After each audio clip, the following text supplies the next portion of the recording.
in business, like we're selling hot sauce and whiskey. We are Oh, in business. the history was made last night when Conor McGregor, spoiler alert, was knocked out for the first time in UFC, and I think it was in his entire career actually. I think he's only lost by submission in all of his bouts. So, what a better man to do it than Dustin Poirier avenging his loss though. I was kind of predicting that Dustin would win by decision, but did I think that he would knock him out in such a vicious fashion? No, not at all. If you told me that Dustin would have knocked him out in the second, I would have been a little skeptical of you. I definitely thought that it was a great matchup competitively, and you kind of saw that for the first two rounds until, of course, the brutal assassination of McGregor at the end of the second. But wow, what a performance by Dustin, and I'm really glad we actually got to see that first round, that competitive round between the two, because there's just something about watching the two arguably best strikers in the entire UFC just go at it, you know. And I think that Conor might have had the edge on that first round, but it was so nice to see Dustin actually countering himself and playing McGregor's own game at him and throwing that calf kick and just he was just doing everything so right. His head movement as well was just on point. That's something I didn't think would work very well against Conor. But wow, what a surprise that Dustin It was Poirier has laid upon the MMA community. it was wild the way Dustin beat him at his own game. You Yeah. know, the only times we've seen Connor lose, you could argue Nate beat him at his own game, but ultimately finished with a submission. And then Habib made Connor play his game, and of course Floyd. Floyd beat him at his own game. Floyd's, I mean. Um, we've never seen somebody uh, counter strike him like that and put him out so early.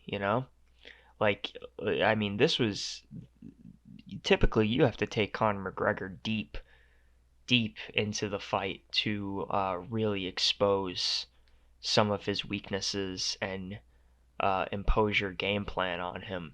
But Dustin did it relatively early, and that came from those awesome calf kicks as well as that takedown in the first round. I think that takedown was huge because I don't think anyone saw it coming. I don't think Connor saw it coming. I don't think we saw it coming.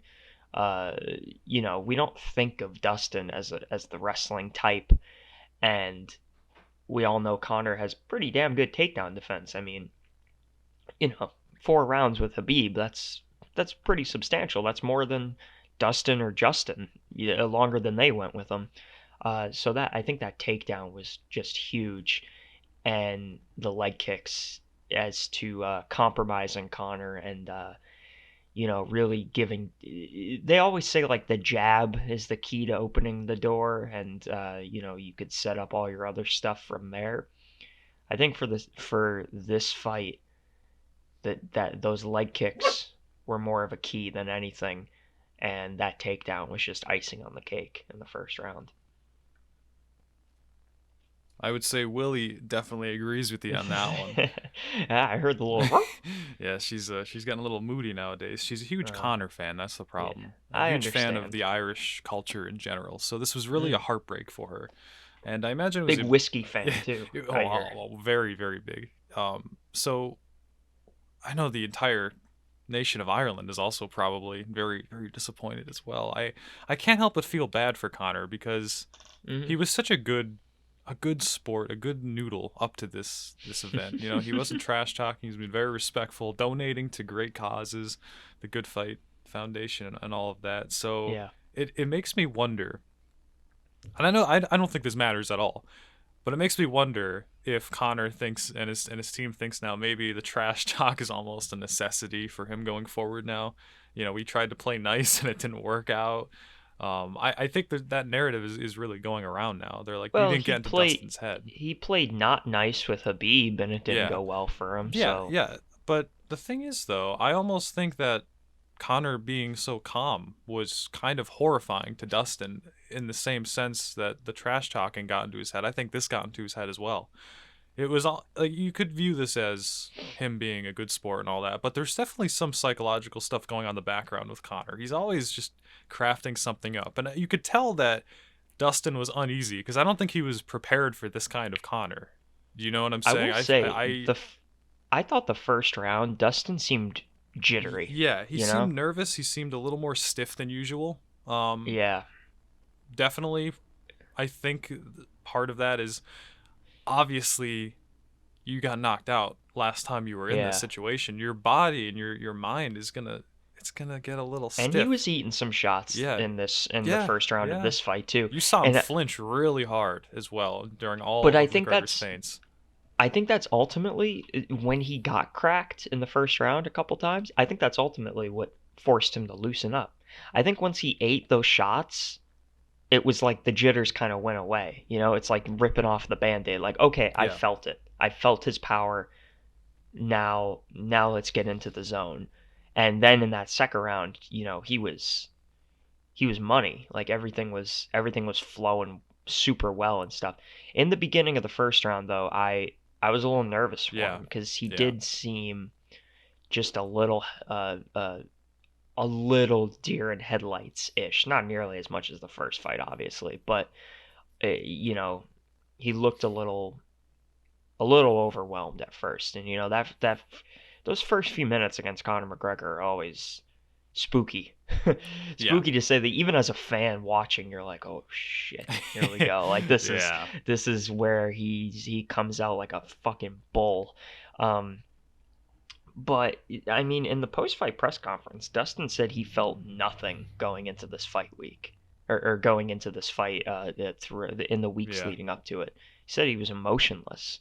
He he seemed bored. Honestly, he seemed like he was very bored with, having to quarantine and do all that stuff. I think at one point he even said he didn't even want to be there because it was just not Yeah. it was not interesting to him, I suppose. So, yeah. Well, he told Daniel Cormier after the fight, like, I don't even like doing this anymore. It's just a thing that he does. He says to provide and It's such because a high stress job that I can't blame you for not wanting to do it, yeah, you I know? mean the dude's been around for a bit He's too. beaten You know? literally everybody except Habib, and Yeah. it's Habib. You're not gonna beat him. So everyone that's still in the UFC though, who else does he have to beat besides maybe Michael Chandler or something like that, or He has no Charles interest in Michael Oliveira? Chandler. No, I No don't think so. interest. No, I mean he straight up said, Yeah. I that does not interest me whatsoever. And I don't blame him. Yeah. Michael Chandler's the new guy on the block, you know? I mean, this it's it I understand he had a very impressive performance over Dan Hooker, but you also have to remember that Dustin beat Dan Hooker, you know? Like so what does that do for him, you know? Yeah. He just knocked out the biggest star in the sport and I beat him at his own game, did something nobody else has ever done, knocking him out. I mean that's, you know, you only after that you only want the best of the best. Like you just ate a fucking uh T-bone steak. You don't want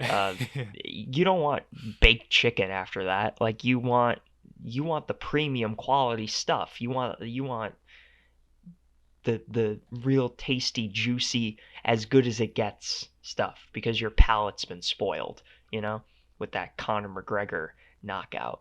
So I don't blame him at all for not being interested in the Michael Chandler fight. I think I think you do Dustin and Charles Oliveira for the lightweight title, and Michael Chandler. Uh, I, I don't. Connor maybe. I don't really know. You see, I Like, would like Connor and Dan Hooker. I think that would be a really good fight. But if Chandler does want him, and I know the quarantine restrictions for Dan Hooker are a little tight, maybe that doesn't work for him. I think that Mike and Connor would be a very, very entertaining bout. Very good matchup for Chandler, I would say. But at the you know, same on time, I've seen Chandler get cracked real hard, and he goes down and he's out like a light. So it's gonna be one of those classic, wrestlers versus strikers, they the have the best of the exact best in same their own record regard. Do now. they? Connor and Chandler, Wow. 22-5. It's the see Dana now understands it's the fight to make. Also, Dana is on life support as we speak right now. He's still comatose. I feel for the guy. I Oh, mean, because his boy got knocked yeah, out? you could Yeah, you but could tell he was a little irked. how But many illegal streamers did he knock out last oh, he night? knocked out All one of them? supposedly. I just got done telling Kyle this before we started recording. The dude went on the post-fight press conference. The dude being Dana White, and he said he gave a quote, an exact quote of the guy that they supposedly got. And this quote does not exist anywhere. No one's been able to find it from what I've heard. I tried to find it myself, I couldn't find it. And the quote he did give was something that no one would ever say in a million years. It sounded like something UFC PR wrote. Now, I could be wrong. Maybe it's out there somewhere and I'm just a dumbass and I couldn't find it, or, whatever the circumstances are. But the whole like streaming thing, I think it's almost good for the sport because from what I've heard is that streaming has been better than ever, at least for the co-main and the main events, because you know. So I think that Dana's little thing backfired with his whole anti-piracy measures. I don't think that going after one person every pay-per-view is going to do anything except shed more light on the fact that there are this many illegal streams that are so easy to just click on and you're there. You just saved $70. So I don't get his idea. He's only shedding light on not how to do the problem, but how easy it is to get these streams illegally. So I feel like his methods are a little messed up unless he starts ramping them up. I think it's a terrible idea. I don't know. Yeah, it did feel not wise to you know, as you said earlier, kick the hornet's nest a little bit. But I don't know. I tend to think nothing will change. Yeah. I think illegal streaming is just a thing that will exist as long as pay-per-views exist. Um The yeah, I pay-per-view mean, model is just so bad. And I forget who said. I feel like it was like Bill Gates or someone really high up there. Really knows what he's talking about. And he said the only anti-piracy measure is to make pirating something not worth it. To give the user yeah. extreme convenience. Pirating movies and TV shows was absolutely huge, but then Netflix comes out, and it gives viewers such a convenient and easy option. They don't have to do anything. They click and it's done for very little cost. And you see piracy go way down. Same thing for something like music streaming services. Like Apple Music comes out.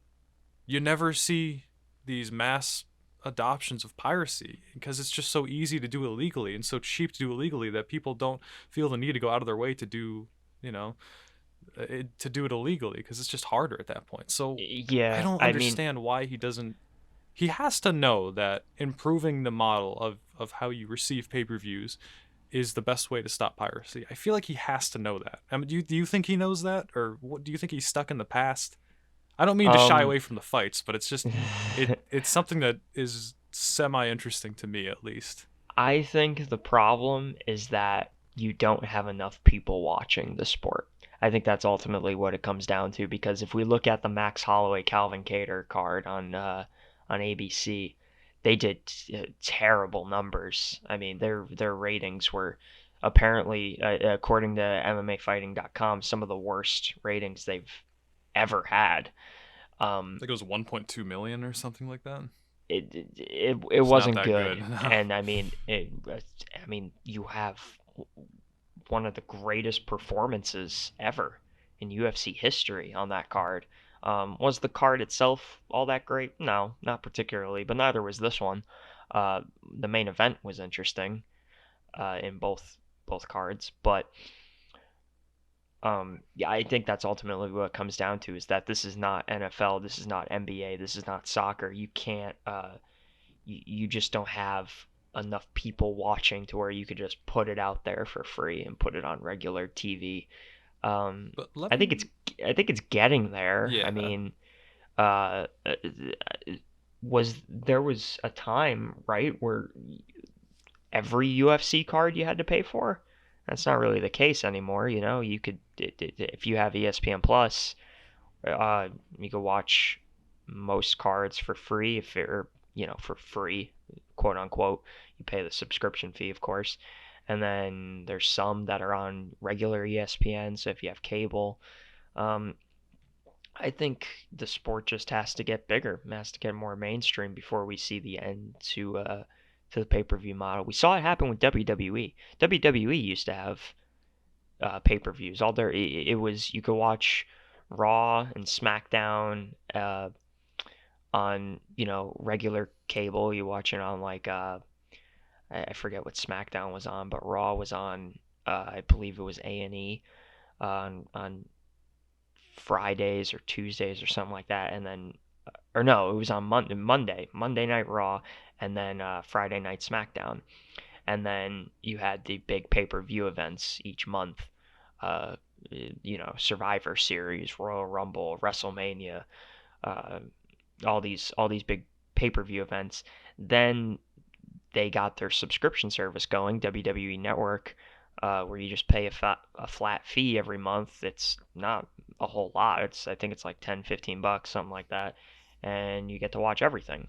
So I think we'll eventually get to that point. The problem is that they've kind of um, divided their viewer base a little bit. They had Fight Pass, and that seemed like it was the foundation of a WWE network style thing. But then they signed with ESPN, and then before that there was Fox. So you had all these different platforms. You have Fight Pass, which has become so worthless now that you're on ESPN Plus. You have Fight Pass. You have the stuff on Fox. You had FS1, which I think, and then you had Fox's like subscription service. I think I don't even remember what that was called. And you have regular ESPN. You have ESPN Plus. They've made a mess of uh, their services and their viewing platforms.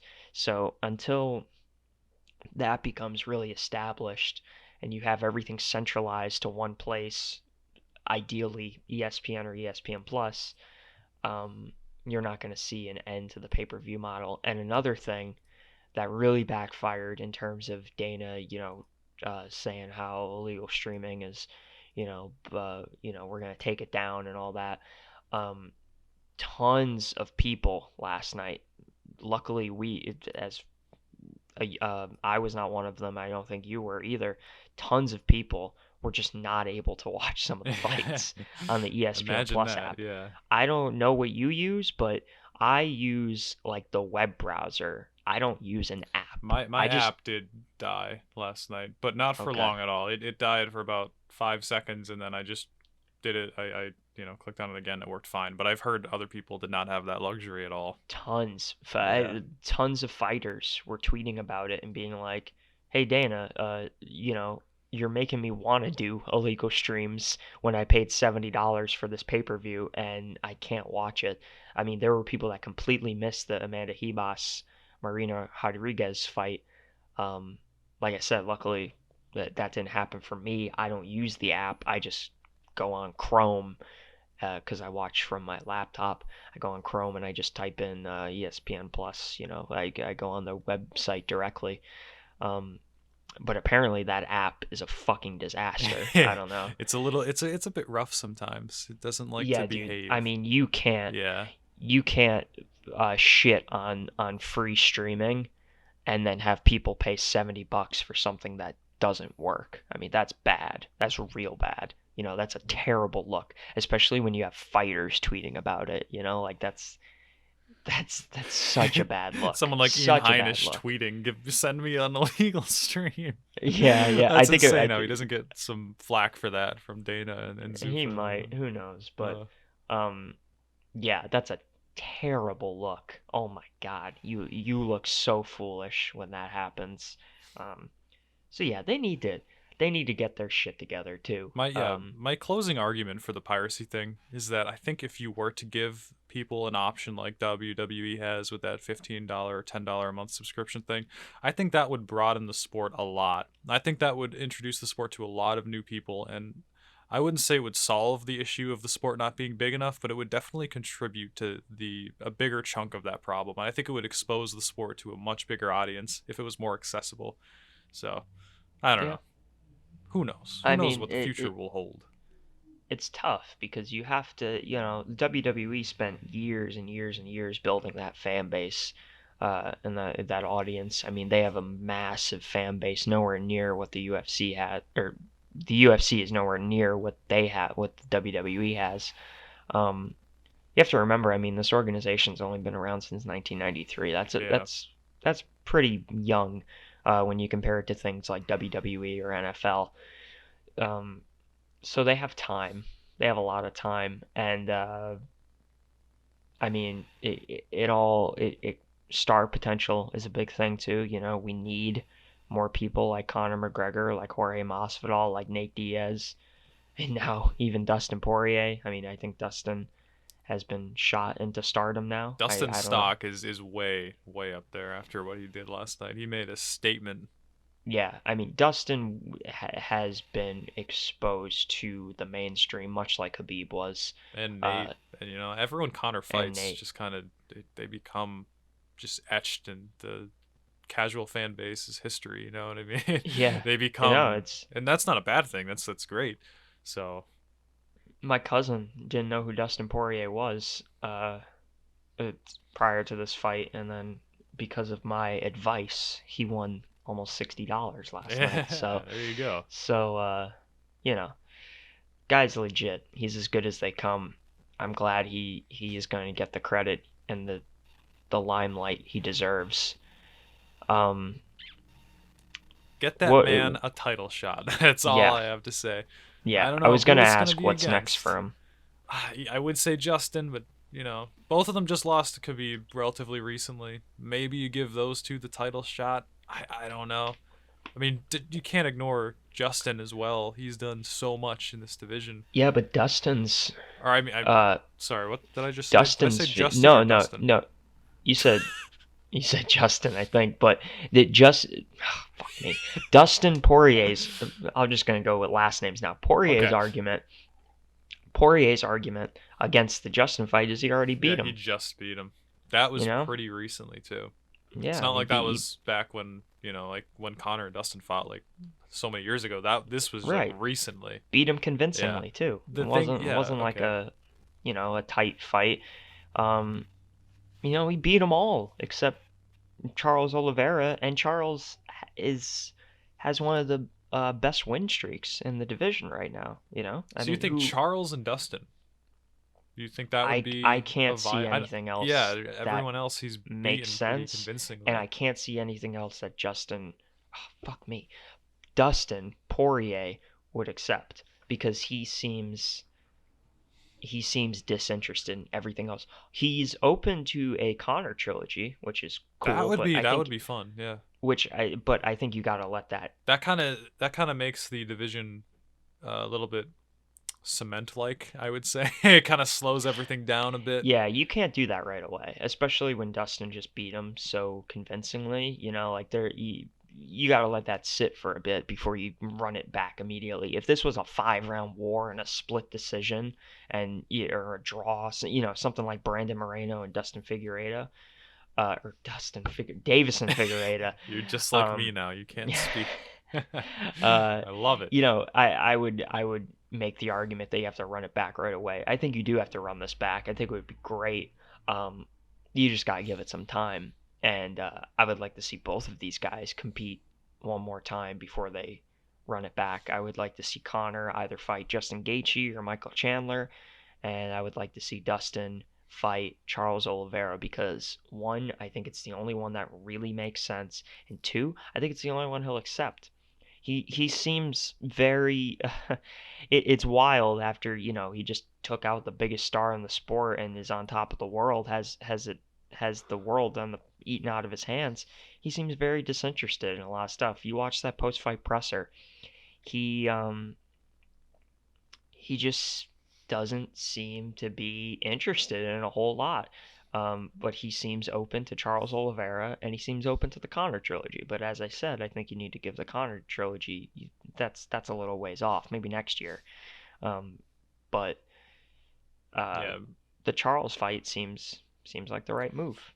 my timeline would be, and this is probably what Dana wants to do, obviously.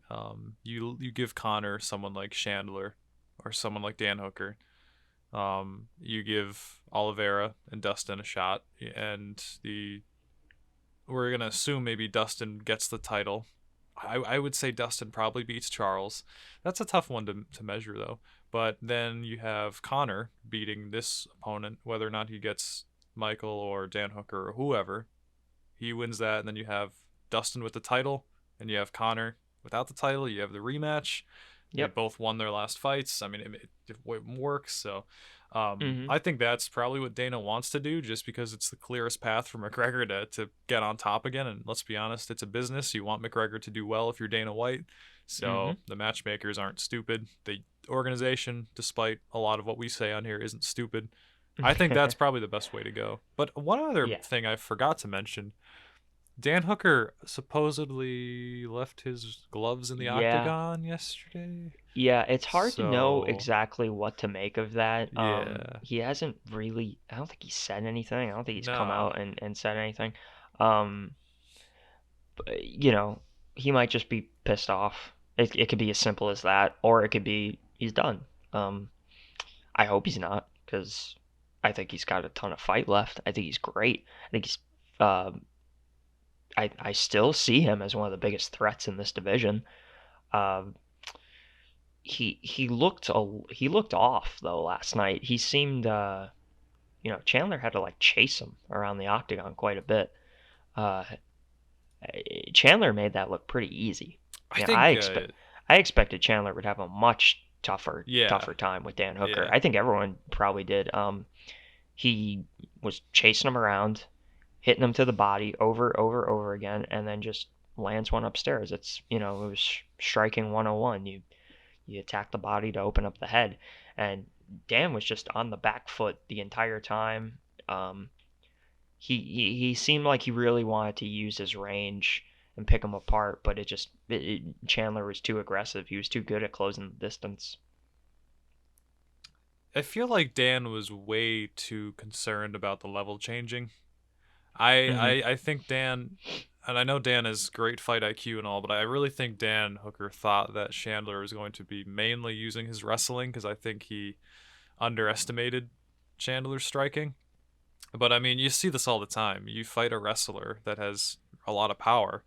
Um, they don't need many tools to make the weapon hit where it's going. You know what I mean? Like the opponent is so concerned about that level change that they just leave so much open upstairs. And I really think that Dan was a little confused when Chandler started striking and having such success. I think it kind of Hmm. froze him a little bit. So then he started just spamming the leg kicks, trying to slow him down. Um, You know Ultimately, if that who? fight kept going on, I think it would have been a lot better for Hooker once, he really battered Michael's legs. But man, I really don't think Dan expected that level of striking from the guy. I didn't. I assumed that Michael would immediately level change, because Dan Hooker's a real threat on the feet for anybody. This is a guy that knocked out Gilbert Burns, one of my favorite guys, and I really didn't think he would mess with Dan Hooker at his own game, and he did, and he proved everyone wrong, and that's great. But I do feel for Dan, just again because of how long he has to wait to see his family and stuff like that, and how much he Yeah, has trained that's to come to rough. this moment. He seemed confident at the conferences and all that, and then to see him come out and just get knocked out in the first like that, it makes me real sad. I'm really happy for Michael though. I'm glad he got to showcase his skills, but I'm real sad for Dan Hooker.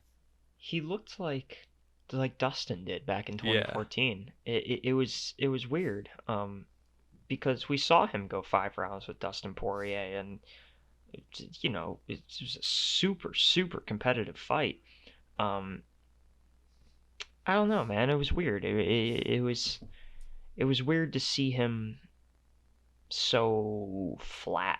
Yeah. Like I've seen people saying Connor looked flat. I guess, I but thought Connor looked good. I thought he did too in the Yeah. in the first round, especially. I mean, I think as I said earlier, I think the leg kicks and the takedown just kind of took the wind out of his sails.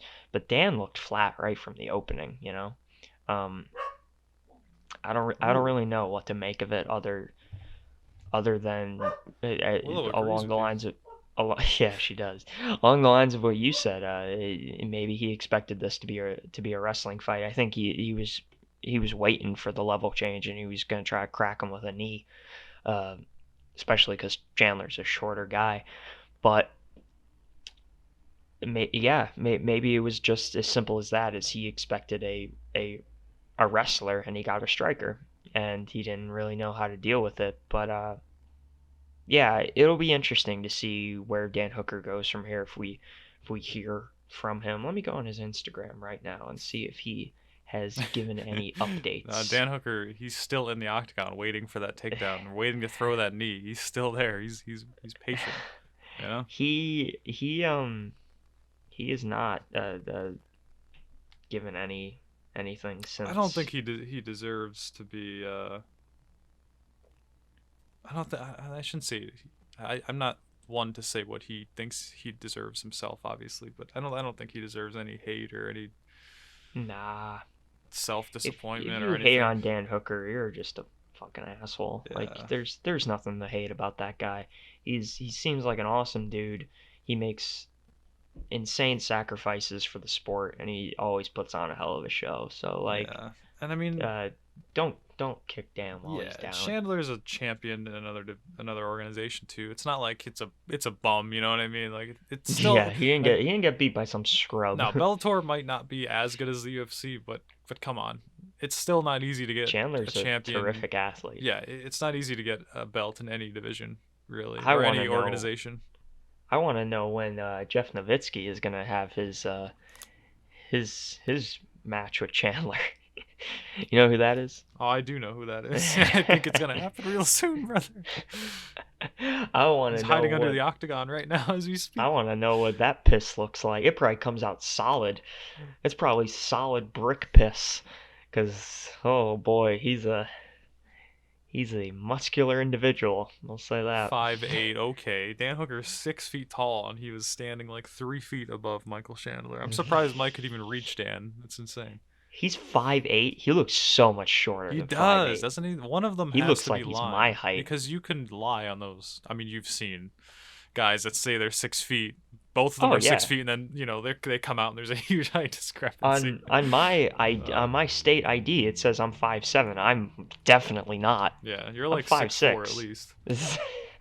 I'm 100% 5'6", but I wrote 5'7". I didn't even do it intentionally. I think I genuinely believed I was 5'7". Maybe Michael Chandler believes he's 5'8". All right, I typed in height and it gave me 5'8" again. I'm gonna type in actual height. Ah, oh, it still says 5'8". Actual height. Actual height, like real height. Let's see. Still saying 5'8"? Now I'm getting 1.73 meters. Not sure what to think about this. Ah, the discrepancy. That must convert to at least 5'4". I don't know. How about this though? I understand it was a very short fight, but Michael Chandler lands every strike he landed was a significant strike. He landed at 70%, 71% accuracy. He landed 17 of 24 strikes, and all 17 were significant. That's pretty. The That's dude pretty is a impressive. force to be reckoned with. That's pretty impressive. He was getting He hits dunked real on. hard for a 55er. Yeah. I don't think I appreciated just how hard he hit. I mean, I knew after that Benson Henderson knockout. Full disclosure, that the Benson Henderson fight, the second one, that was the first Michael Chandler fight I ever watched. I'm coming to this man late in his career. Yeah. I'm a filthy fucking casual. I understand, but I watched that second Benson Henderson fight, and he clipped him and took him out real early, similar to how he did Dan Hooker. But I don't think I fully appreciated just how hard he hit until I saw him against somebody the caliber of Dan Hooker. Benson Henderson's great and all, but that's a guy that's in the later half of his career, a little long in the tooth, taken quite a bit of damage, been knocked out a few times in the past. So it wasn't like this shocking knockout like Dustin knocking out Conor. But when you see him in a UFC octagon and you see him fighting somebody that's the caliber of Dan Hooker, you're fully able to appreciate just how good this guy is, and it's like the punches feel more weighty, when you have the right barometer, right? Hmm. And Dan Hooker being that measure, being that barometer. Uh, he was hitting them, and even when he was hitting to the body, I was like, oh, okay, I see. He's got He's air got pressure. he's got air pressure for sure. Yeah. For a guy that size, for that weight class, that's that's pretty hefty. He looks so thick for 155. I mean, I know he's on the shorter side, but Jesus Christ, It's unreal. dude looks like he could be a welterweight. He's How much do you so think he big. weighs in the octagon? Oh, I don't know, like 300 pounds? No, I have no idea, This but is 265 on the dot. Nobody walks in there. yeah, like Greg Hardy. I never know how big these guys actually are on fight night. I'm never able to really gauge that. Um, I don't know. I just don't. My brain doesn't work that way where I could look at someone and be like, oh yeah, that's a 165-pound fighter. Like, I don't fucking know, man. I really have no idea. Like, most of the time, a guy could be a welterweight or a light heavyweight, and I wouldn't know unless you told me. Like, unless I knew the person. Like, if you showed me last night, let's look at Andrew Sanchez and Mahmoud Murad. I don't know either of those guys. Like, they were both new to me last night. Like, I haven't been paying attention to either of their careers. If you didn't tell me they were middleweights, I would have thought they were 205ers. Like, I am never able to really gauge a person's weight like that. Um, and obviously they go in bigger than they weighed in on the scales, and I guess I would kind of like to see. I know we've talked about this in the past, what a person weighs on fight night, but that's information that we're never privy to. It would be interesting though, at least a few times for it to We happen. deserve to see it.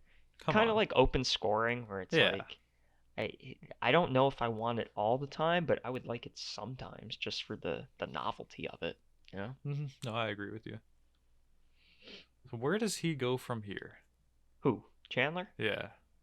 Um Wherever he Back to wants, Bellator. honestly. Get your ass out of here, boy. Wherever he wants. I really I like the Conor fight, but that seems that's such a tough fight to call because it's such a good matchup for both of them if you think about it, but at the same time it's such a bad matchup for both of them.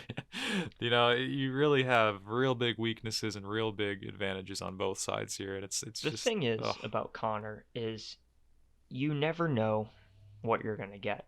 And that's simply because you just don't see him that much. Even after this fight last night, like even after seeing Dustin Poirier, dominate like he did last night, I can't say to you with certainty how the Michael Chandler fight would go because I just don't see enough of either guy. Yeah, you're And right. I mean with Chandler, that's my own fault because I just haven't paid attention to a lot of his career. But with Connor, it's inactivity. Not that he's like insanely inactive, but he's pretty inactive, and he said it himself, and he blames his inactivity or he blames his loss on his inactivity. That's another thing.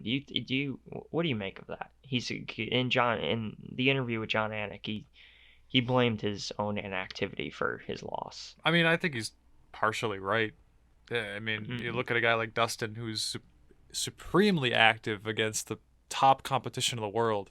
Yeah. And then you look at Connor, and while he's doing the same thing, yeah, he's definitely fighting like the best of the best, but not nearly as often. So I think obviously that makes a big difference, but I would mostly credit his loss to his leg being a balloon. I think Dustin just he just didn't have an answer for the calf kick. I mean, I don't know if you saw the picture of his leg at the end of the fight when he was sitting on the stool, but that calf was swollen out. It looked like a gigantic growth was on his leg. It was bad. Mm-hmm. So I don't know if it was his inactivity or if it was just the fact that his leg didn't work. I mean, then again, that doesn't take anything away from Dustin. I think Dustin probably would have beaten him regardless of whether or not his leg was a balloon. But there's a lot that went wrong in the McGregor fight. There's a lot. It's not just the inactivity. You know, I Mhm. think the inactivity accounts for the skills that he was deficient in last night, but I don't know if you could repair that all just by being more active. You might have to switch your style up a bit. But either way, I'm still real excited to see wherever he goes. I'm not discrediting him at all. You can lose to Dustin Poirier, and I will not think any less of you just because of how good Dustin is. So wherever he goes, I'm still real excited to watch him. I'm not any less of a fan of Conor or anything, so I think it'll be fun to see how he comes back from this because he always comes back from losses in a different fashion. It's interesting to see what he's gonna do now.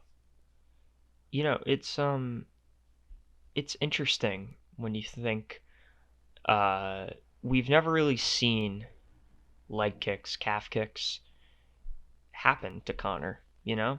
Like I can't think of a fight in which the leg kick was really a Conor McGregor fight in which the leg kick was really utilized. And that's a part of just an evolution in MMA.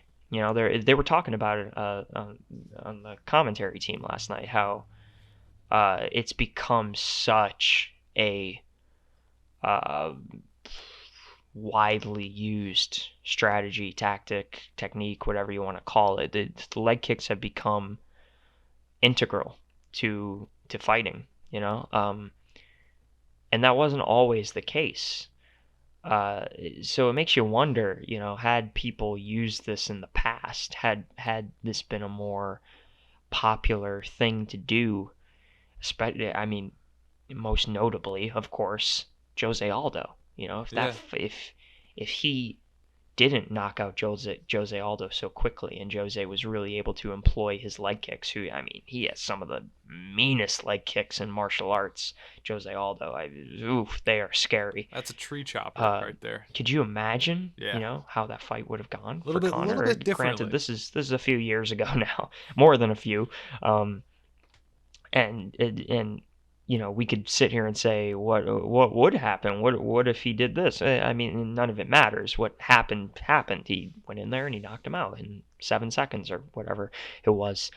um but it would it, it would be interesting to see how that would change some of his past fights, knowing that he is so susceptible to those leg kicks now. And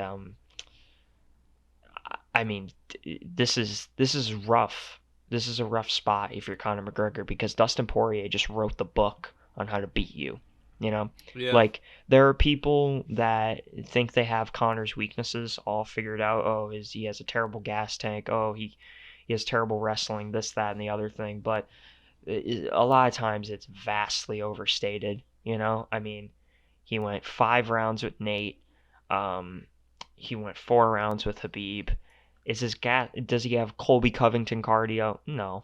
But is it like non-existent cardio? No, not that either. Um, he has pretty damn good takedown defense. You have to give him credit there. Of course, it wasn't really on display last night, it's but it's there. It's so what definitely I'm saying is there. his weaknesses are often very overstated, and Yeah. people who think they know how to beat him, a lot of times they don't. You know, um, sure, the Habib wrestled the shit out of him and tired him out, exposed those weaknesses, and really, um, imposed his game plan on him. But that's Habib. Habib's one of the greatest of all time. But then Dustin last night exposes a major, major weakness. I mean, it's one thing to go 5 rounds and get your leg chewed up and your movement is really compromised, but 2 rounds and just ate some leg kicks. I mean, I'm not sitting here trying to say that I could do any better. Most people would buckle under those leg kicks. 90% of the world Yeah. wouldn't be able to take a Dustin Poirier leg kick, but 2 rounds, that's pretty brief. That's that's a short amount of time to be to be really crumbling under those leg It kicks. definitely happened a lot sooner than I expected. I was really hoping Rest we'd in peace, see. Matthew. I was really hoping we'd see a 5 round war, because just because I like watching Conor fight, and like you said, we don't get to see him fight as often. So I remember that first round happened, and I was like, wow, we just got to see 5 minutes of Conor actually just doing his thing. That's so interesting. Normally we just see him. I mean, not normally, but a lot of the time you see him take his opponents out rather quickly. So um, it was nice to get that little ounce of Conor McGregor last night before he died. And obviously, you can't really say that for Dustin, because Dustin just takes people out into those championship rounds and smothers them. You saw what happened with Dan Hooker. I mean, he put up a good fight against Dustin until those later rounds when Dustin just brought it right back. I think it was two. It was two Dan Hooker and the three Dustin, right? My God, dude. I was muted on my Zoom thing, but I Yeah. was talking in my thing. Whoops. Oh, okay. I was just saying how I thought that the 5 round. I was hoping it would go for longer. Because I really like to see Conor fight, and you don't usually get to see him in there for too long, Mhm. which is very unfortunate because he's supremely entertaining. Um, and Dan Hooker, you get to see him fight in wars all the time, like. Or did I say Dan Hooker? I meant Dustin Poirier. You get to see fight in 5 round wars all the time, like with Dan Hooker. Um, so yeah, I really wish we got to see more of him, just because he's never around. He's a little leprechaun that you just want to catch and you just want to see what he does. So I mean, it's true. yeah, We don't see him often. That's why it's always so hard to predict a Conor McGregor fight. You know, like of course, last night I predicted Dustin, but like, I also predicted Dan Hooker would win. yeah, You never know. we were wrong on that one. Yeah, yeah. I mean, you never know, and that is Dan's foot was a especially balloon. especially true when you're talking about Conor McGregor, because your sample size is just too small. You know, I mean, you just don't see him so much anymore. and Yes. and a lot of times it's not a good test, like the cowboy fight. Like, did we learn anything from the cowboy fight? No. We learned Connor is ferocious and starts off very well, but we kind of knew that We already, learned right? Stephen A. Smith was very poor at MMA journalism Yeah, and that's true. reporting. That's true. Stephen A. Smith was one of the biggest stars in that whole freaking that That whole whole Connor pay-per-view event, cowboy. yeah. Yeah, because he just Cowboy angered quit in there. he angered everybody. Cowboy Notice got he shattered in the face. His bones n- crumbled. What do you mean he quit? Notice uh, how we don't really hear too much from him anymore in terms of MMA. I think they put him on the back yeah, burner. I think They he were also was mutual in that. I don't think he likes talking about this. When I saw him interviewing Dustin Poirier, and the way he was interviewing him, it was almost as if he didn't know anything was going on, and he was asking Dustin questions just to put the picture together in his head, hmm for Yeah, I him to mean, see. I think he's fucking terrible. Yeah. Like, I think he I think he's sucks. fantastic with everything else, but with MMA, it's just I not think it's he's not just his thing. loud and obnoxious. Oh, I see, I I, can I listen to him talk about football. I'm not a football fan at all, but I can listen to him talk about football or basketball, and I would just like I don't mind it at all. I could deal with it. mhm. So for MMA though, I want to tear my eyes out. So Yeah, I don't. I have no interest in ever listening to anything he has to I've say. heard they're trying to put I Stephen A. Smith and Cowboy in there to see to squash the beef in the Well, have octagon. you seen Stephen A. Smith hit pads? Yeah, I could I beat him in a have. fight, and I'm I've seen that. Dude, five foot Stephen A. six, Smith is like 120 400 pounds. pounds. He's like 8 feet tall. That man is a behemoth. He was hitting pads like that because it takes like millions of kilojoules of energy just to even raise his arm. You know what I'm saying? Like it's monumental uh, that he could throw a strike like that. I think he's a fool. His He's a his fool through his and through. training partner actually died of cardiac arrest when he went home. He just couldn't handle that amount of power. He's one of those guys that's like, if I just yell over everyone else, Yeah, that's true. That's my true. opinion will be the most important. Yeah. I have very little, if any, good things to say about Stephen A. Hmm. But hey, he's a star. He's a big deal. So Yeah. whatever. But hey, that was UFC 257 for you. I'd say the real Yeah. winner was Otman Azatar, but Who? Otman, is it Otman Azatar? Who? Oh yeah, he's not in the UFC anymore. The guy that tried to sneak heroin into the event Yeah, or well, he whatever thought the he fuck was he was playing doing. Hitman VR and he unplugged the wire and he just kept going with it outside of his little apartment there in Abu Dhabi. Not apartment, his little hotel room. So, a real shame that Hitman 3 caused this kind of turmoil in the UFC. It is. It's a damn Cancel it. shame. Get it Cancel out it. of here. Get that shit Bad out of here. game. Bad game. But Only yeah, Bloodborne from now on. Bloodborne, fantastic game. Fantastic game. Did you have any other I was just about to ask you the takeaways beside? same because the only Oh, two fights I really wanted to talk about were the two fights we yeah. just talked about. They were the only two really worth Yeah. talking about. I mean, the Jessica I Jojo Calderwood fight was, oh, it was. Same for I all mean, the it other was fights. it was fine. It was good. It was I guess. okay. It was fine. It's just not great whatever. for $70. The Andrew Sanchez Mahmoud That Muradov was fight, fun at the end, I guess. guess. It was fine. But they just didn't seem like they were both very talented, and the mullet was really distracting me. And then Amanda Ribas, her foot was a balloon, and Yeah. that Hey, hurt me to watch. good KO for Marina Rodriguez. Yeah, You gotta give her credit. Good KO on Herb Dean's career as well. He's looking good there. Dude, what is up with That him? dude just steps in like over, and then he called it real early at the end there. Did you see the way he started the Conor Dustin fight? It was so weird. Yeah, He like hesitated, but then didn't, but then he's indecisive. Oh yeah. That's what I think it comes down to. Like, granted, I hate picking on the guy because he's had more good moments than bad. It's just the bad gets highlighted. Because they're that usually could be very entertaining moments. that could be said for every referee. They always get shit on. Their bad moments are always getting highlighted, but more often than not, they have good. They're good at their jobs. Mark Goddard, Jason Herzog, Keith Peterson, Herb Dean. Most of the time, these guys are on point. And when they're not, it gets thrown in their face, and it's a thankless profession. But oh my God, he's fucking indecisive. Like he really wanted to stop the, and then he acts like you're the problem. He really wanted to stop the Marina Rodriguez Amanda Ribas fight, and I could see why Marina thought it was over. Like, I get it. And then she gets up and walks away, and then he's standing there like a goon, and he's like, "Oh, I didn't stop it." And then in the Dustin Conor fight, he didn't start it. Then Conor came forward, which is common. Fighters often come forward before they should, and then the refs have to tell them step back.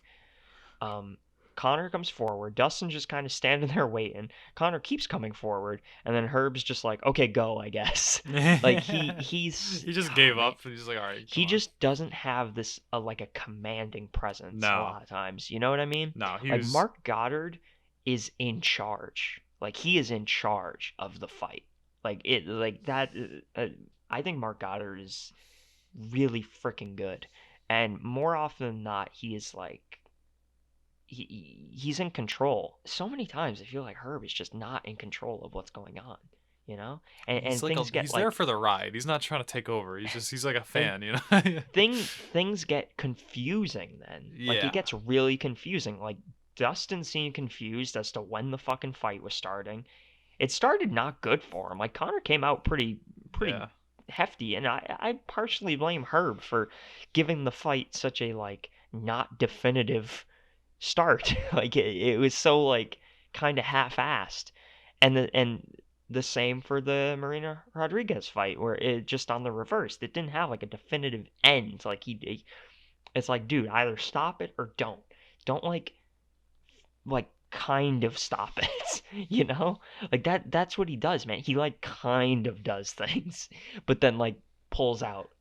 It's just, man, he just needs to be more decisive. It makes for some entertaining moments, though. At least there's one good thing that comes from it. People are gonna get fucking hurt. Yeah, that's one of the negatives, Kyle. But but you got to think this is an entertainment business. We need more people like Herb Dean in there, to keep us entertained. Yeah, God yeah, damn. you're right. Uh, so yeah, Herb Dean, fucking Steve performance wasn't right, Mazzagatti but is taking over Herb Dean's soul, and it's very upsetting, really. yeah, yeah. No, he's not at that level yet. He's not at Not at the Steve level of or almost killing fighters or letting fighters die. yeah, he's not at Mario Yamasaki level yet either. I will say that Mark Goddard, when he was breaking up Chandler and Hooker, I do think that was a little bit late. Hooker just took like 20 unanswered strikes to the fucking side of the head, dude. That made me cringe. Yeah, Then again, it it was such was. a fast thing that you can't really blame Mark because it literally happened within like a 3 second period. Mike just went full, Super Saiyan and just, Hmm. but still a lot of Yeah, I interesting mean, not the refereeing. worst stoppage, but Yeah. not the best either. Yeah, Dan seemed okay afterwards, at least. Also, plot twist. Who could have seen this coming? Looks like Habib is done. What? Yeah. Dana, Dana in the post-fight presser last night goes, "Yeah, him coming back doesn't look too good."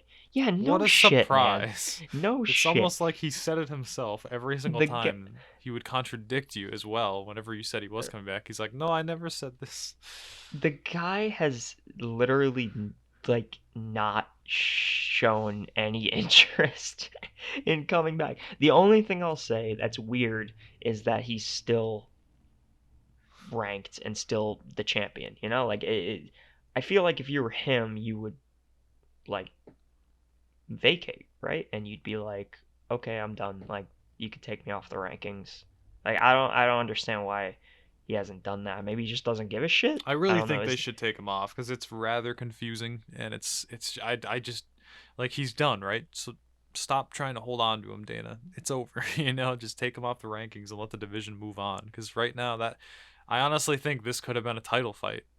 If Khabib didn't have the title, even though he's not coming back, I think Dana probably would have done that because he was very unsure Yeah. about it when asked at the previous conferences way before this fight was even a reality. So I honestly think it's not his fault. I just think it's Dana needs to let go of Habib because he's just not coming back.